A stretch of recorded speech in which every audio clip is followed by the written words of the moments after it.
దేవతా సర్పములు బురదపాముల్లా కనపడవు. ఏదో అకస్మాత్తుగా మీరు ఏ తెల్లవారుజామున 3 గంటలకో చీకట్లో పెడుతున్నారనుకోండి, శ్వేతనాగులను ఉంటాయి, తెల్లగా ఉంటాయి. ఆ తెల్లగా ఉన్న శ్వేతనాగు వెళ్ళిపోతుంటే స్పష్టంగా తెలిసిపోతుంది శ్వేతనాగు ఎడుతోందని. అది ఆ శ్వేతనాగు జర్ జర్ జర్ జర్ జర్ జర్ పరిగెత్తుకెళ్ళిపోతుంది.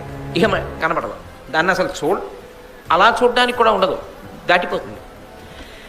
ఏ 4 ఏళ్ల తర్వాతో 5 ఏళ్ల తర్వాతో అదే శ్వేతనాగు మళ్ళీ కనపడచ్చు. ఎక్కడ శ్వేతనాగు ఎన్ని మాటలు కనపడుతుంది? రోజూ కనపడి పూట కనపడితే అది శ్వేతనాగు ఎందుకు అవుతుంది? అంత దేవతా సర్పాలు అప్పుడప్పుడు కనపడతాయి.